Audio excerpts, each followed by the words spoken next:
Hi అండి అందరికీ welcome to my channel. So ఈరోజు మనం అయితే ఆల్ కాంపిటేటివ్ ఎగ్జామ్స్ అండి, ముఖ్యంగా ఎస్ఎస్సి వాళ్ళకి మరీ ఇంపార్టెంట్.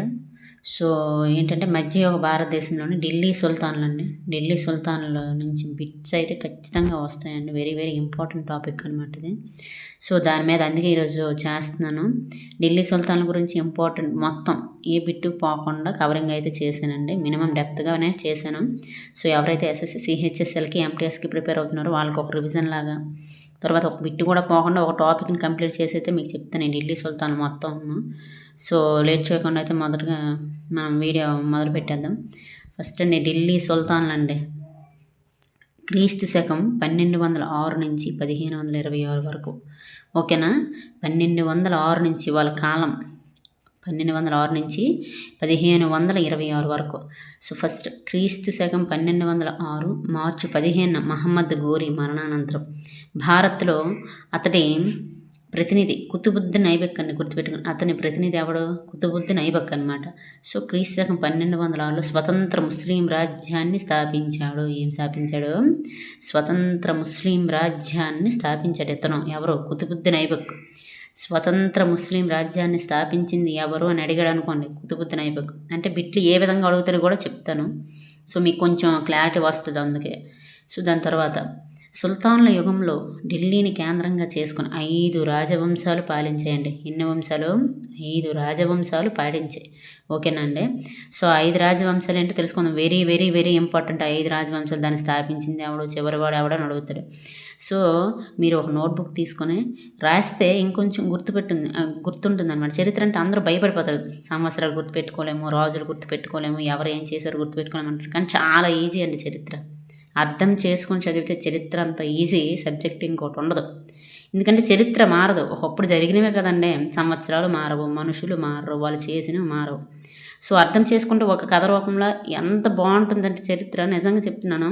హిస్టరీ చదివితే నిద్ర వస్తుంది అన్న వాళ్ళు కూడా హిస్టరీ చదవాలి, తెలుసుకోవాలి అనే కుతూహలం అయితే పుడుతుంది. సో ఏదైనా ఇష్టపడి చదవండి, ఖచ్చితంగా అర్థమవుతుంది. ఓకేనా.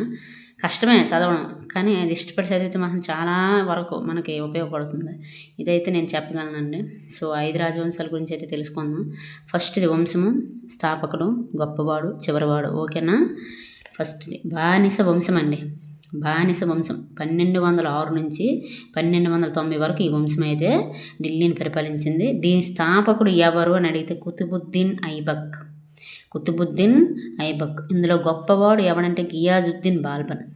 అడుగుతాడు బానిస వంశాన్ని స్థాపించిన వాడు ఎవడు అంటే కుతుబుద్దీన్ ఐబక్. ఇందులో గొప్పవాడు ఎవడంటే గియాజుద్దీన్ బాల్బన్. చివరివాడు ఎవరు అని అడుగుతారు. చివరివాడు కైకుబాద్ తర్వాత లేదా కయీమార్స్ అనమాట. ఓకేనా. తర్వాత 2 ఖిల్జీ వంశం అండి. ఖిల్జీ వంశం. ఖిల్జీ వంశం 1290 నుంచి 1320 వరకు పరిపాలన చేశారండి. ఖిల్జీ వంశ స్థాపకుడు జలాలుద్దీన్ ఖిల్జీ. ఎవరు? ఖిల్జీ వంశ స్థాపకుడు ఎవరు? జలాలుద్దీన్ ఖిల్జీ. అయితే ఇందులో గొప్పవాడు అల్లావుద్దీన్ ఖిల్జీ.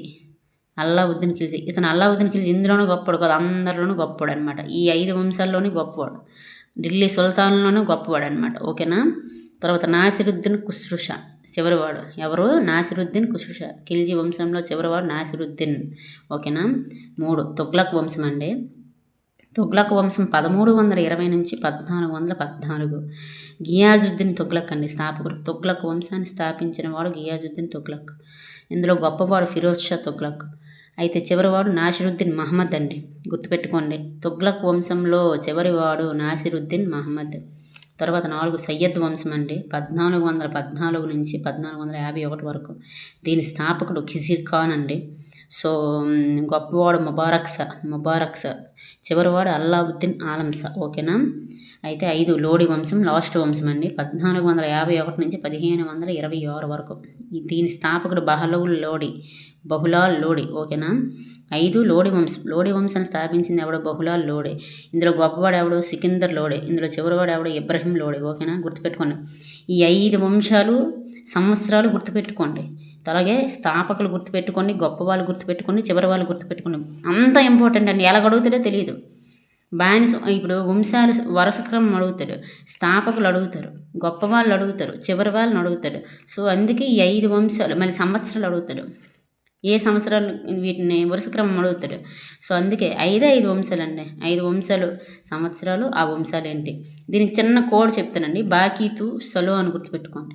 ఓకేనా. ఈ వంశాలు గుర్తుపెట్టుకున్న ఈ 5 వంశాలు వరుస క్రమం బాకీతు సలో.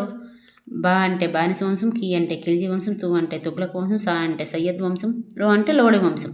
ఇది ఒక టిక్ కింద ఉపయోగించుకోండి. ఈ 5 వంశాల వరుస క్రమాన్ని అడిగినప్పుడు మీకు ఉపయోగపడుతుంది. ఓకేనా. తర్వాత నెక్స్ట్, ఢిల్లీ సుల్తాన్ల యుగంలో భారత్ను ఎక్కువ కాలం పాలించిన వంశం ఏదంటే తుగ్లక్ వంశం అండి. ఓకేనా. తక్కువ కాలం అయితే ఖిల్జీ వంశం అండి. గుర్తుపెట్టుకోండి. ఎక్కువ కాలం పాలించిన తుగ్లక్ వంశం, తక్కువ కాలం పాలించింది ఖిల్జీ వంశం. తర్వాత ఢిల్లీ సుల్తాన్లో అత్యధిక సుల్తాన్లు గల వంశం ఏది అని అడిగిన అనుకున్న బానిస వంశం అండి. 10 మంది సుల్తాన్లు ఉంది. బానిస వంశమే 10 మంది సుల్తాన్లు పాలించారు. అత్యల్ప సుల్తాన్లు గల వంశం ఏదైతే లోడి వంశం, ముగ్గురే అండి. తర్వాత ఢిల్లీని పరిపాలించిన ఏకైక మహిళ very very very very important, Razia Sultana. సమాధుల నిర్మాణ పిత అని ఏ ఢిల్లీ సుల్తాన్ అంటారంటే ఇల్టుమిష్ అండి. మొదటిసారి నాణేలు ముద్రించిన ఢిల్లీ సుల్తాన్ ఎవరంటే ఇల్టుమిష్ అండి. వ్యవసాయ రుణాలు ఇచ్చిన వారు ఎవరంటే మహమ్మద్ బిన్ తుగ్లక్ అండి.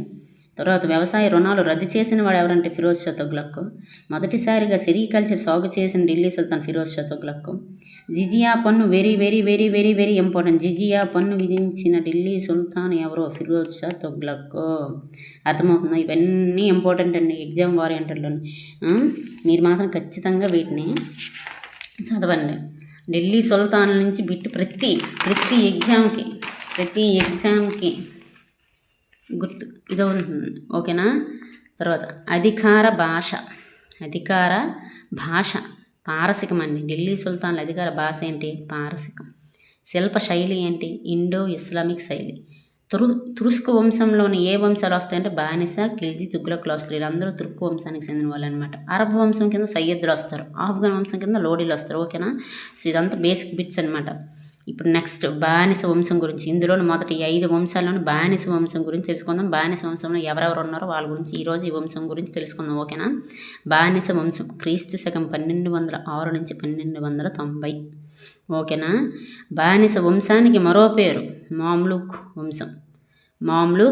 వంశం అనగా స్వేచ్ఛ గల దంపతులకు జన్మించి బానిసగా అమ్ముడుపోయినవాడు అని అర్థం.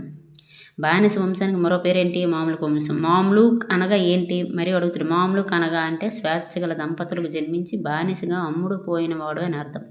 తర్వాత బానిస వంశ స్థాపకుడు కుతుబుద్దీన్ ఐబక్ తెలిసిందే. 10 మంది సుల్తాన్లు 84 సంవత్సరాలు పాలించారు బానిస వంశాన్ని.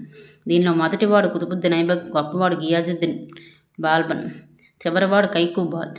మహిళ అయితే ఢిల్లీ సుల్తానా రజియా అనమాట. తర్వాత కుతుబుద్దీన్ ఐబక్ గురించి తెలుసుకుందాం. Very very very important. Qutbuddin Aibak 1206 నుంచి 1210 వరకు పాలించాడు. అయితే కుతుబుద్దీన్ ఐబక్ తెగ ఏంటంటే ఐబక్ తెగ అండి. సో ఐబక్ అనగా చంద్రుని ప్రభువు అని అర్థం. ఐబక్ అనగా అర్థం ఏంటి అని అడిగారు అనుకోండి, చంద్రుని ప్రభువు అని అర్థం. ప్రదేశం ఎక్కడ? టర్కీ అనమాట ఇతని ప్రదేశం.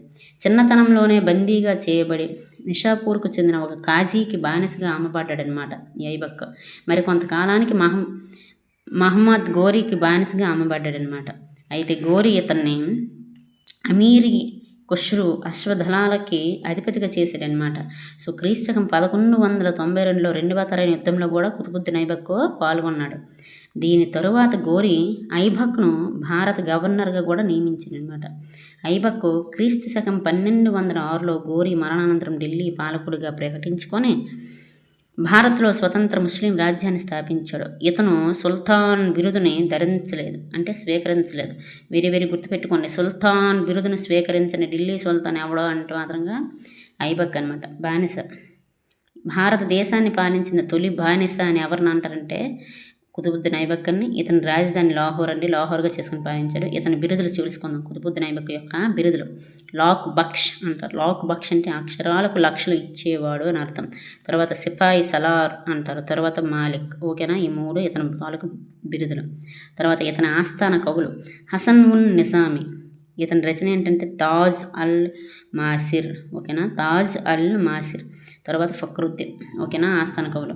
ఇతను నిర్మించిన గురించి తెలుసుకుందాం. నిర్మాణాలు అడుగుతాడండి. కువ్వత్ ఉల్ ఇస్లాం ఢిల్లీలో ఉందండి. ఇండో పర్షియన్ శైలి. ఏ శైలి అని అడిగితే ఇండో పర్షియన్ శైలి. మొదటి మసీదు కూడా ఉన్నది. తర్వాత అర్హదీన్ కా జోప్రా అజ్మీర్లో ఉంది. అర్హదీన్ కా జోప్రా ఈ 2 కట్టడాలు ఇంపార్టెంట్ అండి. 2వ మసీదు అనమాట ఇది. ఓకేనా, ఇది 2వ మసీదు. తన సూఫీ గురువు కుతుబుద్దీన్ బక్తియార్ ఖాకి జ్ఞాపకార్థం కుతుబ్ మినార్ నిర్మాణం చేపట్టాడు. ఎవడో కుతుబుద్దీన్ ఐబక్. ఖ్వాజా కుతుబుద్దీన్ పూర్తి పేరు ఏంటి అంటే ఖ్వాజా కుతుబుద్దీన్ బక్తియార్ ఖాకి. క్రీస్తకం 1232 కుతుబ్ మినార్ నిర్మాణం పూర్తి చేసింది ఎవరో? ఇల్టుట్మిష్. మొదలుపెట్టిన వాడు కుతుబుద్దీన్ ఐబక్, పూర్తి చేసిన వాడు ఇల్టుట్మిష్, గుర్తుపెట్టుకోండి. తాజుద్దీన్ ఎల్డజ్ తన కుమార్తెను కుతుబుద్దీన్ ఐబక్ ఇచ్చి వివాహం చేశాడు. అయితే ఐబక్ కుమార్తెను వివాహం చేసుకుంది ఇల్టుట్మిష్. 1210లో గుర్రపు ఆట చౌగన్ పోలో ఆడుతూ గుర్రంపై నుంచి లాహోర్లో మరణించాడండి. ఇతను మరణానంతరం ఇతని కుమారుడు ఆరామ్ షా ఢిల్లీ సుల్తాన్ అయ్యాడనమాట. ఓకేనా, ఎవరి తర్వాత? కుతుబుద్దీన్ ఐబక్ తర్వాత ఆరామ్ షా ఢిల్లీ సుల్తాన్ అయ్యాడు. ఆరామ్ షా గురించి తెలుసుకుందామండి. ఆరామ్ షా 8 నెలలు పాలించాడు. ఇతని కాలంలో బడయాన్ రాష్ట్ర గవర్నర్గా ఇల్టుట్మిష్ ఉండేవాడు అనమాట. అయితే ఇతన్ని తొలగించి ఢిల్లీ సుల్తాన్ అయ్యాడు. ఎవరో? ఇల్టుట్మిష్ అయ్యాడు. తర్వాత ఇల్టుట్మిష్ గురించి తెలుసుకుందాం. ఇల్టుట్మిష్ వెరీ ఇంపార్టెంట్ అండి. 1211 నుంచి 37 వరకు పరిపాలించాడు. సో ఇతని గల పేర్లు ఏంటంటే మాలిక్ షంషుద్దీన్ ఇల్టుట్మిష్ పూర్తి పేరు అనమాట ఇతనిది. షార్ ఈ జందర్ ఆల్తమిస్. ఓకేనా, ఈ 3 ఇతని పేర్లే, గుర్తుపెట్టుకోండి. మారు పేర్లు అడుగుతాడు. తెగ ఏంటంటే ఎల్బారీ తెగకు చెందినవాడు. ఇల్టుట్మిష్ ఎల్బారీ తెగకు చెందినవాడు. అదే కుతుబుద్దీన్ ఐబక్ అయితే ఐబక్ తెగకు చెందినవాడు. గుర్తుపెట్టుకోండి, అందుకే హైలైట్ చేశాను. హైలైట్ చేసిన ప్రతిదీ ఎగ్జామ్ ఓరియంటెడ్గా ఎక్కువసార్లు అడిగిన బిట్లు అనమాట. ఇతన్ని కుతుబుద్దీన్ ఐబక్ బానిసగా కొన్నాడనమాట. ఎవరు కొన్నారు? ఐబక్ బానిసగా కొన్నాడు. బానిసగా కొనసాగిన వాడు ఎవడు అని అడిగాడు అనుకోండి ఢిల్లీ సుల్తాన్ని. ఎవరూ లేదండి, మనకు ఇల్టుట్మిషేనండి. బానిస వంశంలో ఎక్కువ కాలం పాలించిన వాడు ఇల్టుట్మిష్ అండి. ఐబక్ ఆస్థానంలో ఇతని పదవి అమీరీ షికార్, వేట కార్యక్రమాల అధికారి. అమీరీ షికార్ అనే పదవిని ధరించాడు. కొక్కర్ల తిరుగుబాటు వెరీ వెరీ ఇంపార్టెంట్. కొక్కర్ల తిరుగుబాటును అణిచివేయడంలో ఘోరీకి సహాయపడింది ఇల్టుట్మిష్. అయితే ఎవరి కాలంలో కొక్కర్ల తిరుగుబాటు జరిగిందని కూడా అడుగుతాడు. అందుకే అడుగుతాను. కొక్కర్ల తిరుగుబాటును అణచివేయటంలో ఘోరీకి సహాయపడింది ఇల్టుట్మిష్. ఇతని కాలంలో భారత్ గోరీ రాజ్యం నుంచి విడిపోయి స్వతంత్ర రాజ్యంగా అవతరించింది. ఈ బిట్టి ఎలాగొడుగుతారో తెలుసా? ఎవరి కాలంలో భారత్ గోరీ రాజ్యం నుంచి విడిపోయి స్వతంత్ర రాజ్యంగా అవతరించిందంటే మన ఇల్టుట్మిష్. ఇతను బానిస వంశం తురుస్క్ సుల్తాన్లో మొట్టమొదటిసారి ఖలీఫా గుర్తింపు పొందినవాడు. బానిస వంశము తురుస్క్ సుల్తాన్లో అందరిలోనే మొట్టమొదటిసారి ఖలీఫా యొక్క గుర్తింపు పొందినవాడు ఎవరు అంటే ఇల్టుట్మిష్ అండి. ఇతను భారతీయ తురుస్కులలో చట్టబద్ధత గల వారసత్వం మొట్టమొదట మహమ్మదీయ సాంప్రదాయం ప్రకారం పొందాడనమాట. ఇతని కాలంలో మంగోలుల రాజైన చెంగీజ్ ఖాన్ భారత్పై దాడి చేశాడు. ఎవరి కాలంలో మంగోలుల రాజైన చెంగీజ్ ఖాన్ భారత్పై దాడి చేశాడంటే ఇల్టుట్మిష్ కాలంలోనే. చెంగీజ్ ఖాన్ అసలు పేరంటే తైమాలిక్ లేదా తైమూచిన్. ఓకేనా, తైమాలిక్ తైమూచిన్. 1221లో చెంగీజ్ ఖాన్ ఖ్వారాజం చివరి పాలకుడైన జలాలుద్దీన్ మంగబారిని ఓడించాడు. 1226లో ఇల్టుట్మిష్ రణతంబోర్ను ఆక్రమించాడు. ఇతను ఉజ్జయిని మహంకాళి దేవాలయం నేలమట్టం చేశాడు. ఇతను జహల్గని 40 మంది తురుస్కుల కులీనుల విధానంను మరియు యుక్త విధానం సైనికులకు జీతాలకు బదులు భూమినిచ్చుటను ప్రవేశపెట్టాడు. ఈ 2 ఇంపార్టెంట్ అండి. జహల్గనీని యుక్త విధానం ఏ ఢిల్లీ సుల్తాన్ ప్రవేశపెట్టాడంటే ఇల్టుట్మిష్. జహల్గని అంటే ఏంటి? 40 మంది తురుస్కు కులీనులు ఒక విధానం అనమాట. యుక్త విధానం అంటే సైనికుల జీతాల బదులు భూమి ఇచ్చే విధానం అనమాట. ఈ రెండింటిని ప్రవేశపెట్టిన వాడు ఇల్టుట్మిష్ అనమాట. బానిస వంశంలో మొదటిసారి నాణెంను జారీ చేసిన వాడు ఇల్టుట్మిషే. గుర్రం మీద కూర్చున్న రాజుబొమ్మ గల నాణెంను ముద్రించాడు. ఇతని కాలంలో వాడుకలో ఉన్న నాణెంలో టంకా అంటే వెండి నాణెం, జటాల్ అంటే రాగి నాణెం. వెరీ ఇంపార్టెంట్, గుర్తుపెట్టుకోండి. ఇతను రాజ్యాన్ని ఇక్తాలు అను సైనిక రాష్ట్రాలుగా విభజించాడు. వీటికి అధికారులు ముక్తీలు అనమాట. తన కుమారుడు నజీరుద్దీన్ మహమ్మద్ మరణించడంతో అతని జ్ఞాపకార్థం ఢిల్లీలో సుల్తాన్ గోరీ అనే సమాధిని నిర్మించాడు. అందుకే ఇతన్ని సమాధుల పితామహుడు అంటారు. ఏమంటారు? సమాధుల పితామహుడు. సమాధుల పితామహుడు అని ఏ ఢిల్లీ సుల్తాన్ను అంటారు అంటే ఇల్టుట్మిష్ అంటారు. ఇతని ఆస్థాన కవుల గురించి తెలుసుకుందాం. మిన్హాజుల్ సిరాజ్. ఇతని రచన ఏంటి? తబాకత్ ఈ నాసిరి. మిన్హాజుల్ సిరాజ్ ఇతని రచన తబాకత్ ఈ నాసిరి. ఈ గ్రంథం రజియా సుల్తానా గురించి పేర్కొంటుంది. అయితే ఈ గ్రంథం నజీరుద్దీన్ మహమ్మద్కి అంకితం చేయబడింది. గుర్తుపెట్టుకుని, వెరీ ఇంపార్టెంట్. ఇతను రాజధాని లాహోర్ నుంచి ఢిల్లీకి మార్చాడు. ఇతని మరణానంతరం ఇతని కుమారుడు రుకునుద్దీన్ ఢిల్లీ సుల్తాన్ అయ్యాడు. ఇతని కుమార్తె రజియా సుల్తానా. ఇతన్ని రియల్ ఫౌండర్ ఆఫ్ ఢిల్లీ సల్తనత్గా వర్ణించింది ఎవరు అంటే ఆర్పి త్రిపాఠి, గుర్తుపెట్టుకోండి. ఓకేనా. రుక్నుద్దీన్ 1236 అండి. క్రీస్తకం 1230లో కేవలం 6 నెలలు పాలించినాడు ఇతను. అయితే అతి తక్కువ కాలం పాలించిన ఢిల్లీని పాలించిన సుల్తాన్ ఎవరంటే రుక్నుద్దీన్ అండి. రుక్నుద్దీన్ తర్వాత రజియా సుల్తాన్ వచ్చింది. రజియా సుల్తాన్ 1236 నుంచి 1246 వరకు పరిపాలించిందండి. మధ్యయుగ భారతదేశ చరిత్రలో మొదటి మహిళా పాలకురాలు రజియా సుల్తాన్ అండి. ఈమె కాలంలో షియా సున్నీ శాఖల మధ్య ఘర్షణ ప్రారంభమైంది. Very very important. ఈమెపై మొదట ఎదురు తిరిగిన రాష్ట్ర పాలకుడు ఎవరు అంటే మాలిక్ అల్లావుద్దీన్ జైని, లాహోర్ అనమాట. అయితే ఈమె బటిండా పారిపోయి ఆ రాష్ట్ర పాలకుని ఆల్థూనియాని వివాహం చేసుకుంది. అయితే ఢిల్లీకి సమీపంలో కైతాన్ వద్ద చెహల్గనీ సర్దారులు కూటమి రజియా సుల్తానాను మరియు ఆల్థూనియాలను క్రీస్తకం 1240 అక్టోబర్ 13న వధించబడ్డారు వాళ్ళ చేత. అర్థమవుతుందా. తర్వాత బహరాంస 1240 నుంచి 42. ఇతను ఇల్టుమిస్ చిన్న కుమారుడు అనమాట. ఇతను నాయబ్ ఈ మామ్లికత్ అనే పదవిని సృష్టించాడు. చెహల్గనీ సాయంతో సింహాసనం అధిష్ఠించి చెహల్గనీ చేతిలోనే ప్రాణాలు కోల్పోయాడు. ఇది బిట్టనండి. ఎలాగలుగుతాడంటే చెహల్గనీ సాయంతో సింహాసనం అధిష్ఠించి చెహల్గనీ చేతిలోనే ప్రాణాలు కోల్పోయిన ఢిల్లీ సుల్తాన్ ఎవరంటే బహరాంస అండి. గుర్తుపెట్టుకోండి. అల్లావుద్దీన్ మసూద్ షా 1242 నుంచి 45. చెహల్గనీ సాయంతో సింహాసనం అధిష్ఠించిన రెండవ పాలకుడు అనమాట. ఇతని పాలనలో భారత్ పైకి మంగూ నాయకత్వం మంగోలుడు దాడి చేయగా బాల్బను వీళ్ళని ఓడించాడనమాట. నాసిరుద్దీన్ మహమ్మద్ 1245 నుంచి 1246. ఇతను ఇల్టుమిస్ మనవడు అనమాట. ఇతను ఖురాన్ ప్రతులను అమ్ముకునే 60 సంవత్సరాల వృద్ధుడు. ఇతని ప్రధాని బాల్బన్. ఇతని కాలంలో మివాటీలు అనే గుంపును నిర్మూలించిన వాడు బాల్బన్. గొప్ప శాసనాల రచయితగా ప్రసిద్ధి చెందిన ఢిల్లీ సుల్తాన్ ఎవరు అంటే నాసిరుద్దీన్ మహమ్మద్.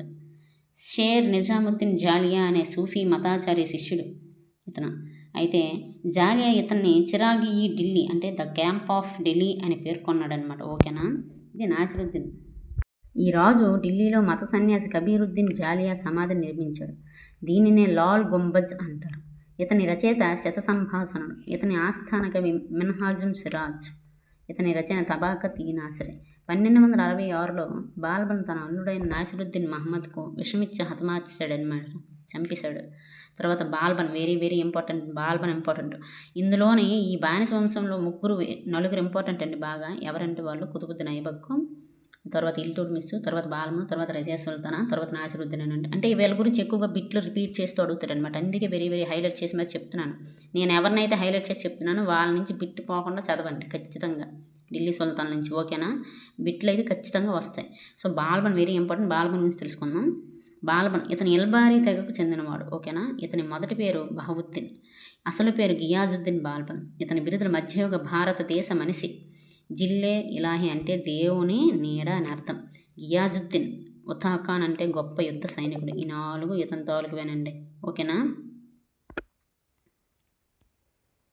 బాల్బన్ పారసిక ఆచారైన సిజ్దా పైబోసులను తన ఆస్థానంలో ప్రవేశపెట్టాడు. సిజ్దా అంటే సాష్టాంగ ప్రమాణం అండి. పైబోస్ అంటే సుల్తాన్ పాదాలను సింహాసనముకు ముద్దు పెట్టుకునుట అని అర్థం అనమాట. సో ఇతని ఆస్థానం పేరు రెడ్ ప్యాలెస్. ఇతని ఆస్థానంలో ఎల్లప్పుడూ నిశ్శబ్దం పాటించేవాడు. అయితే ఇతను నవరోజ్ పండుగను ప్రవేశపెట్టాడు. Very important. నవరోజ్ పండుగను ప్రవేశపెట్టిన ఢిల్లీ సుల్తాన్ ఎవరు అంటే మాత్రం చెప్పండి బాల్బన్. ఓకేనా. బరీద్ అనే గూఢాచారి దళాన్ని, దివాన్-ఈ ఆరిజ్ అనే సైనిక పాలనా విభాగాన్ని నెలకొల్పింది ఎవరంటే బాల్బన్ అండి. బరీద్ అనే గూఢాచారి దళాన్ని, అలాగే దివాన్-ఈ ఆరిజ్ అనే సైనిక పాలనా విభాగాన్ని నెలకొల్పింది బాల్బన్. తర్వాత చెహల్గనీ అధికారాన్ని పూర్తిగా అణచివేసిన మొదటి ఢిల్లీ సుల్తాన్ ఎవరు అంటే బాల్బన్. ఇతను జారీ చేసిన నాణ్యం ఏంటి దిర్హం. బాల్బన్ జారీ చేసిన నాణ్యం దిర్హం. ఓకేనా. ఇతను వాయవ్య భారతంలోని మంగోలు దండయాత్రను తిప్పికొట్టాడు. బాల్బన్ కుమారుడైన మహమ్మద్కు గురువు అమీర్ ఖుష్రూను ఆదరించిన మొదటి ఢిల్లీ సుల్తాన్ ఎవరు అంటే బాల్బన్. అమీర్ ఖుష్రూ బిరుదు ఏంటి అంటే భారతదేశ చిలుక. Very important. అమీర్ ఖుష్రీ గురించి చదవండి. ఓకేనా. అడుగుతాడు. మహమ్మద్కు గల బిరుదు మృతవీరుడైన రాజు. ఇతను వాయవ్య భారతంలోని తోమర్ ఖాన్ నాయకత్వంలో జరిగిన మంగోల్ దండయాత్రను 1285 గుర్తుపెట్టుకోండి త్రిప్పికొట్టాడు. అయితే గాయాలకు గురై మరణించాడు ఎవరు మహమ్మద్. ఓకేనా. మహమ్మద్ గల బిరుదేంటి మృతవీరుడైన రాజు. ఓకేనా. బాల్బన్ ప్రిన్స్ మహమ్మద్కు ఖాన్-ఈ-షహీద్ అనే బిరుదిచ్చాడు. బాల్బన్ 1286లో మరణించాడు. అయితే బాల్బన్ సైనిక సంస్కరణలు తెలుసుకుంటే 1279లో బెంగాల్ పాలకుడైన టుగ్రీల్ ఖాన్ చేసిన తిరుగుబాటును అణిచివేశాడు. కైకుబాద్ అండి లాస్ట్. ఇతను బాల్బన్ మనవడు ఢిల్లీ సుల్తాన్ అయ్యాడనమాట. ఇతను పక్షపాతంతో మంచం పట్టుడిచి అతని 4 సంవత్సరాల కుమారుడు కైమూర్స్ ఢిల్లీ సుల్తాన్గా ప్రకటించబడ్డాడు. ఇతని సైన్యాధిపతి జలాలుద్దీన్ ఫిరోజ్ ఖిల్జీ. అయితే ఇతను వీళ్ళిద్దరినీ హతమార్చి 1290లో ఢిల్లీపై ఖిల్జీ వంశాన్ని స్థాపించాడు. దీన్నే ఖిల్జీ విప్లవం అంటారు. సో మన జలాలుద్దీన్ ఖిల్జీ, ఫిరోజ్ ఖిల్జీ వంశాన్ని స్థాపించాడు ఇద్దరిని చంపేసి. సో ఎక్కడితో బానిస వంశం అనేది కంప్లీట్ అండి. ఓకేనా, బానిస వంశం కంప్లీట్. సో నేను చెప్పేది హైలైట్ చేసే ప్రతి పాయింట్ మీరు చదవండి.